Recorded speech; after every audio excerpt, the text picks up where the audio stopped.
International law is affected by the world becoming something bigger than the old narrow European community.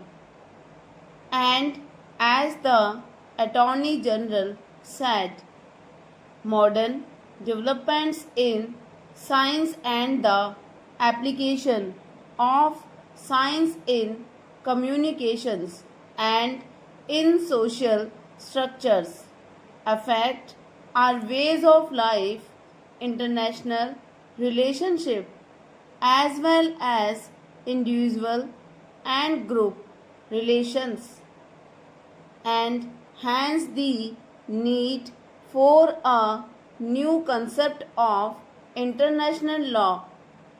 You have referred, Mr. Attorney General, to Panchashil, the 5 principles which have been accepted by a number of countries of Asia and some countries outside Asia. I claim no special virtue for them. They are only some simple principles which, if adopted by nations in regard to international relationship, will not only lead us away from war but will establish healthy relationship. They are really simple, and I do not see how anyone anywhere can object to any of them. The recognition of sovereignty, non-aggression, non-interference in internal affairs. When a country does not conform to these principles, it is misbehaving and interfering. It is not acting according to the real basis of international law, which consists of non-aggression, non-interference, recognition of sovereignty, mutual respect, all these leading up to peaceful coexistence. Peaceful coexistence means coexistence of countries which differ in their policies. There is no point in saying that two persons or two countries who agree should exist peacefully. They do. There is no point in my saying that I should be tolerant towards my neighbor if he and I have no reason to differ.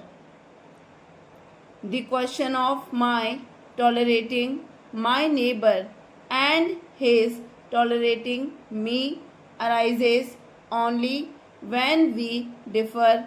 The question of peaceful coexistence, therefore, comes in only when countries differ in their policies, provided always that they do not interfere with each other either internally or externally. If they do, then that is a breach.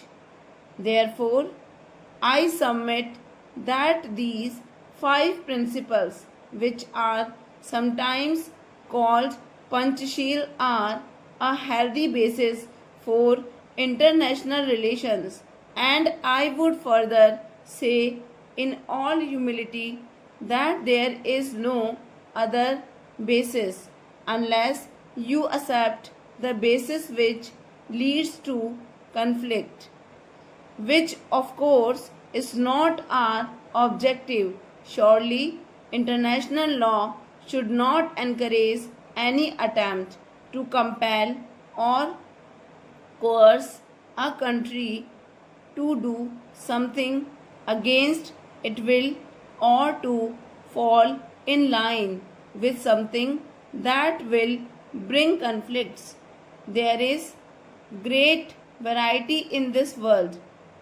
Are we going to produce uniformity through some measure of force, military or economic? Perhaps it would be a good thing if there were uniformity in basic principles, but that can only develop by argument, by reason, by discussion, by conversion. If uniformity should come about through force that is not desired. Stop.